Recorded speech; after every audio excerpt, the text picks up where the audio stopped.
Hey guys, Jack, welcome back. And today I wanted to talk about mental health in football. It's a topic I've had been considering to talk about for a while, and just because of how much information about it is out there, how many players seem to be suffering with it, and kind of just a general taboo around it. Whether it is young men, who are professionals, obviously former professionals who are retired, and even academy players. Like it's ever present within the game, and I kind of wanted to jump on and kind of discuss the different areas and what I think we should do to try fix it. I want to look at the academy system in the UK because that's where a lot of my information is, and I presume it's quite similar to places around Europe. But in terms of the UK, about 10 to 12,000 young men under the age of 18 play in a professional youth academy. And while obviously they differ to different levels in terms of categories, but that is still about 10 to 12,000 young boys and men dream about becoming the next in the production line, becoming their club's next big star. But unfortunately, that's never the case, and about 97% of players never go on to a professional start. And I think it's only about 3% of that 10,000 will get a professional contract. And you can understand, like, it's a do or die kind of industry, kill or be killed. And the issue is that these teams want to make sure that they generate the most money from players. If they can't, if they don't intend to use them, that they'll produce them and sell them on to different clubs. And it's really concerning that maybe they are self-aware, but like from what I've seen, a lot of teams will just sign or keep players on because they want to, because they need to fill out squad quotas. Because you don't, if a club only sees, let's say, three players that they think are going to come through the academy, like, what are they supposed to do when they get to under 21s or under 18s when they first get their scholarships? You can't just leave them, you can't just leave those three players on their own. You need to sign another 25, 30 players to make up the rest of the squad. And like, I understand, like, maybe you'll have late bloomers, and we've seen that in a lot of cases. I mean, Jamie Vardy is a good example of someone who's released by, I believe, Sheffield United's academy and has gone on to be a Premier League winner. And I think that's the issue, is that we don't hear about the people who have gone on and made it elsewhere in the world, really. That we always come on to hear about the players that have been released. And we see how much their mental health is affected. We hear a lot of these players come out and admit that they've suffered with depression because their whole life revolved around football. And one of the key examples that I remember reading was a Man City academy player who was released after an injury. I think his name was Jeremy Weston, Westten. And he was a young man. I think he was only 20 years of age. And his family found him hanging in his sister's room. And like, they cited that his mental health deteriorated significantly, going from being such an outgoing player to being very shy, very quiet, very introverted. And it's really crucial that he isn't the only one. I remember reading about a young player from Derby who was released and going on trials. He just wasn't being successful, and ultimately took his own life. And it's a huge issue in football where player care in the last, I would say, 10, 15 years has improved dramatically from what I've read, the different systems that they brought into place. A lot of clubs, as I said before, are businesses first. They want to ensure that they maximize profits while cutting costs. And in terms of football, these players, they don't want to invest so much in them because ultimately they don't see the point in investing so much money into someone if they're invariably going to release them in the summer. It's something that needs to be tackled by this independent regulator. And again, I'm only talking about the UK here because that's the only references I have. But there needs to be more focus on player education, helping them see, because like a lot of people say that football players are stupid, and I don't think that's the case. Obviously, there's some that aren't as intelligent, but they're going to be better in a trade. Some of them are really good at, should we say, finances, business. Some of them are very artistic, creative. We all have something, a trait that makes us particularly good at a certain thing. When you're not given the tools to figure that out, you're just left lost. That needs to be looked at. That people in general, we help young people become like young men or young women.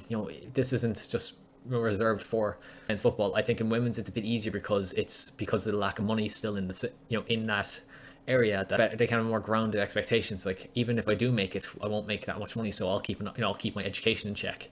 While with young men, like, as I said earlier, such a huge statistic don't make it, but they still feel like I might make, because like, oh, I'm in the Man United under 21s, so clearly I have a shot here. But like that, we all know that isn't the case. So I think it's really important that they help young men to kind of figure out what they could be doing, should they, if they do end up being released, not to kind of let them off and kind of say bye. I know that apparently that they offer, I think, 6 weeks of free counseling or 6 sessions of counseling, post being released. But like that's, I think, only with Premier League clubs. I think there needs to be an institution that helps these young players in those situations, because young men shouldn't be depressed. We shouldn't be worried about this. And the worst part about young men is that we have this taboo that we can't talk about it. You can't function in society if you're let's say if you're openly depressed, like it's clear for you, or if you're hiding it, because some of us have been guilty of that you put on a smile, fake it till you make it. That shouldn't be the case. We should be able to talk about our feelings, our emotions. And I understand that no one wants to do that. Like it isn't the nicest thing to do, but it makes everything a whole lot easier. It makes life so much easier when you talk to someone about it. Set up a system that allows these young men to prosper, because I that have maybe have had not have had their potential stumped, not in terms of football ability, but like academic ability, business ability. Like we could have the next great entrepreneurs, but they are complete. But because of everything that goes on with football, they don't get that chance, because they feel like they don't deserve that chance, or they don't feel they can find that chance, because they think, oh, clearly I'm not good enough. I got released by my club. And it definitely needs to be something that we need to consider. Now I want to kind of go over players now and players that have retired. With players currently playing, like, yes, they may, some of these players, especially in the Premier League, make thousands a week, hundreds of thousands a week, tens of thousands, but that doesn't make them less human or less conducive to being bullied or being offended, whether that's online or in the stands. Yes, I understand. Like, I'm fully aware of kind of ribbing in football. Like, you're going to make jokes about the opposition team, opposition fans, but when you verbally attack a person, not the footballer, you're attacking the person that is playing the sport. It becomes barbaric. We hear about racist chants. I mean, Vinicius Jr. had a eulogy hung off like a highway motorway. Do you get what I mean? And like, he's a young 20, I think at the time he was only 20. Imagine that, a young man who just came out of teenage years, seeing that in his home, in Madrid, like, from his opposition fans. Like, I understand rivalry is rivalry, but you don't do something like that. And we've seen recently with the likes of Harry Maguire being targeted for abuse by United fans. And obviously opposition fans are making a joke of it all. But like, the problem is that when your own fans are just targeting you in your family, it's insane. And we've seen it with the likes of, and like, I was watching the Beckham documentary, and I understand that's a kind of that's a piece, and it's obviously going to it's going to focus on David Beckham, because he's produced it, so he's going to obviously set up the narrative for himself. But even completely negating that, and I did my own research, that he got absolutely abused, and this was before social media, so it was literally papers printing stuff that he is a disgrace, he is the bane of existence. And they showed clips of fans saying he's a disgrace, should never wear the England jersey again, he is he's the worst thing to happen, he's worse than Judas. Like, imagine hearing that about someone. Imagine your parent hearing that about you, that you are the bane of everyone's life. Using the Beckham example, imagine you saw that and your son or daughter was hounded for months about how much of a disgrace you are to your country, how you clearly don't care about your country. His family were threatened. The people were threatening to kidnap his child, and what that's okay. And I understand things back then were completely different to now, but we still see a lot of racism. We see a lot of discrimination. We see a lot of targeting, bullying. I mean, Harry Maguire was the most targeted player on social media for abuse, and they're supposed to think, because they earn hundreds of thousands of pounds a week, that they're completely immune to it, that they deserve, like, they should be able to take it. All they do is kick a ball around for 90 minutes. That shouldn't be justified. That shouldn't justify abuse. Nor should you abuse, like, I'm taking this as an example, like someone who works as a cashier at a store, just because they have should we say, a less paying job than, I don't know, an accountant, doesn't mean that they're less of a human being. That should be the case for everything. We should be treating each other with equal respect, regardless of what they do, because it ruins people's lives. Whether you'd like to admit it or not, those players think that they are, you might think, oh, they're absolutely fine. Obviously, they're making thousands. They live in the best life. But like, that stuff goes into your head. You could be in the most relaxed situation. You could be the happiest. Your situation could be ideal. Happy family, happy life. But in your head, if you believe someone is attacking you, attacking your family, it's going to affect you, and it is like it'll eventually seep in, and you see it affect players. You see them affect their performances, and what like fans are supposed to feel good about that they're ruining a man's life. Because imagine someone saying horrible things to you and your family. It's insane how we imagine this stuff, that it's okay to be doing this kind of thing. What do I think they need to do? I just think fans need to understand that just because a player isn't performing to the best of their ability does not mean they don't care for your club, that they think that they can have an easy life because you know these players. Even if some of them just don't like playing football, they know this is a job. And you see clear examples of players who just don't care, but a lot of them do. A lot of them take this seriously, that because they know it's such a finite career that up to maybe until the age of about 35, that income stops unless they go into something else. But that huge potential of earnings is now, and you can't fault them for kind of considering that at times. And I understand, with like, as football fans, we're totally fickle. Like, we want results now, and if a player doesn't perform, we expect that they are not caring for the club, and we just don't know, why they have performed particularly bad on that particular day. But unfortunately, we can't, like, it's the same with our own lives. We can't perform optimally 10 out of 10, 100% every time we go into work, because some days we have good days, some days we have bad ones. And we think we need to remind ourselves that it's the same thing in football, especially with such a physically taxing sport.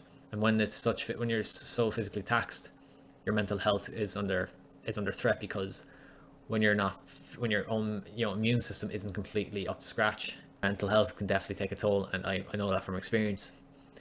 And I think likes of social media need to be a lot better at addressing online abuse. Have some sort of AI system or admins that can help just completely ban these people online, and make it maybe even harder for people to sign up, because it's ridiculous. Or make sure that you have to have some sort of identification. I don't know what, I'm not tech savvy, but there has to be something, because we can't allow this to continue happening.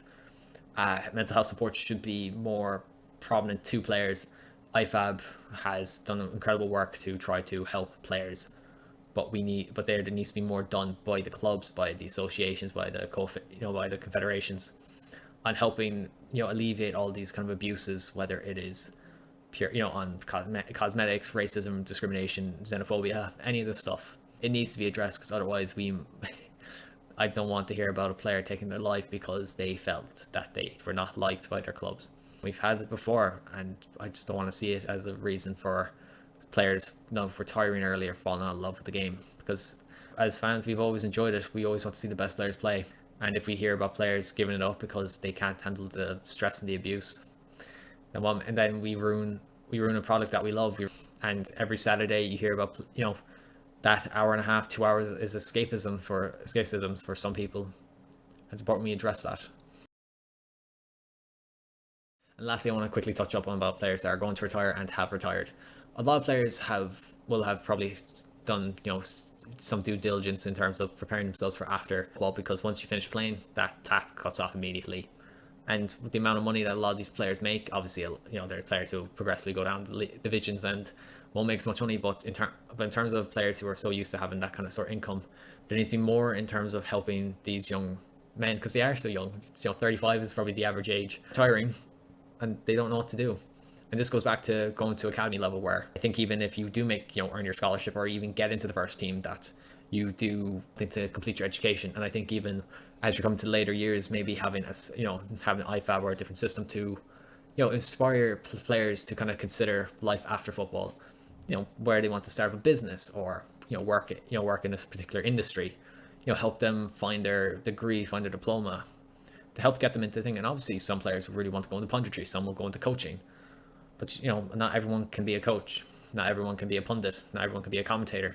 So there needs to be other things. And as I talked about, some players kind of fall out of love with the game, and maybe they might decide, I'd love to be a baker. So even finding resources for these people to find a new passion. So even coming up with questionnaires or this kind of things, like these aptitude tests or these job tests that a lot of people do, to figure out what their career could be.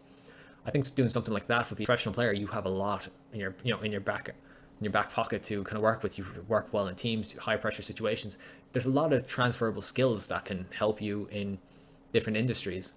And again, going back to what I said about the academy players, some players are number savvy and they might be good at accounting, finances. Some are really creative, so maybe they go into art, marketing, advertising. Like there's so many different industries that people can go into, and I think it's important that we find these. Let's take a current Premier League player, for example. Let's take Kevin De Bruyne. He is 31. Like he's in his prime, probably starting to hit. He's going to start declining at some stage, but I think it's important that he maybe considers what he wants to do after retirement, and maybe it is the case because it's for him, for example, he has a lot of money that he probably has had people to discuss with him, putting into investing, banking, into investments, and have a steady income throughout the rest of his life. And I think, and yeah, that's fine. But let's say if it's only now, he's kind of thinking, oh God, I don't know what to do. I don't know whether I want to go into coaching, managing, punditry. I don't know. So maybe just, as I said, find some sort of, find someone to, help these players find their next passion in life, their next hobby, their next thing. Ben Foster's podcast, he had Henry Lansbury on, and he has a lawn mowing business. Imagine a Premier League footballer who is now probably one of the biggest lawn mowing services in the UK, and even he's done work with Real Madrid in terms of lawn work. I think that's mad. But imagine he found his passion during lockdown, just driving around on his motorized lawnmower, and he just loved it. And I think it's important that we help players find that love, find that next passion, because you might find the next kind of big entrepreneur, this next big, the great baker. Because one thing that's handy with some of these players is that they have so much money, saved up, if they were smart enough, that they can help, that they can find, they have a good jumping off point, that they have the capital to kind of protect themselves should the business not work, because businesses don't always work out. But once we do get them set up, then we could, find success somewhere. So yeah, I know it's a bit of a ramble, but I hope you enjoyed the video and take something from this video. If you liked it, please give it a like, subscribe. Thank you very much for watching. Until next time, take care.